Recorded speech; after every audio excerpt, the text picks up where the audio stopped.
I slammed the gavel down and said 2 words I'd been waiting to say for weeks. Appeal denied. She froze.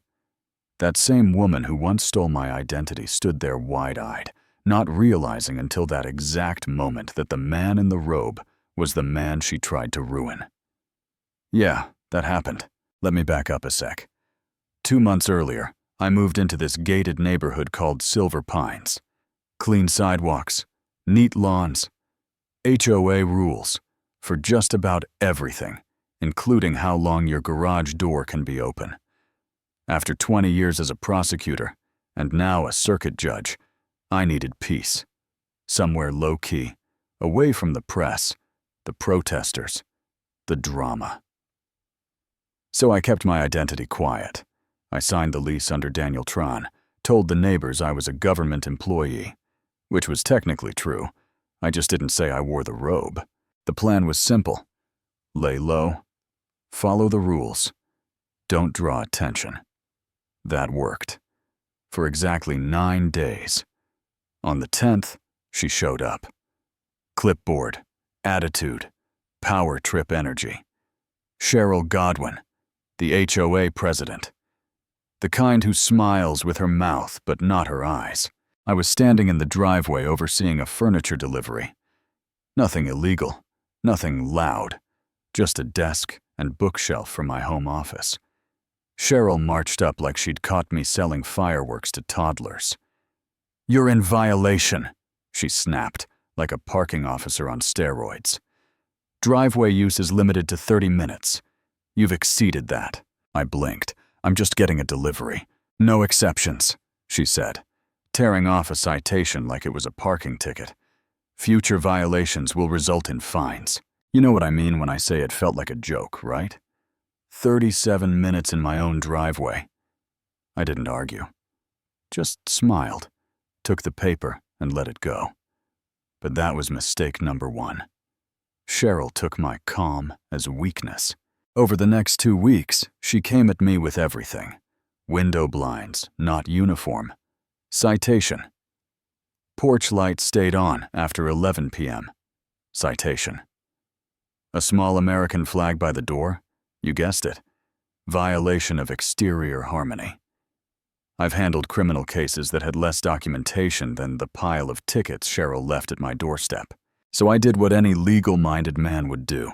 I pulled the HOA bylaws. Sat in their dusty community office for 2 hours, reading every paragraph. And surprise, Cheryl's citations didn't hold up. The rules were flexible, not rigid. Temporary driveway use? Allowed. Flags? Protected. Window blinds? No mention.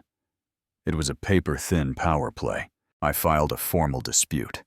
Quoted chapter and verse. Even requested financial records, which I was legally entitled to as a resident. That's when things shifted. The next day, Cheryl wasn't mad. She was rattled.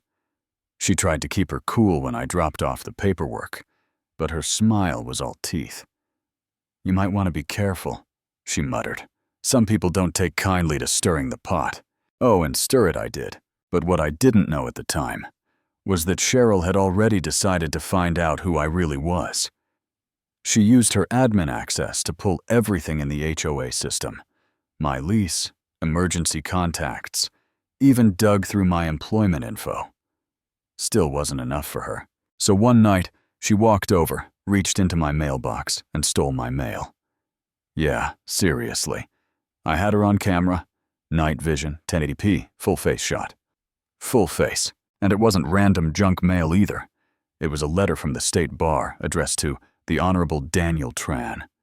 She read it, realized I was a sitting judge, and instead of backing down, she went full psycho.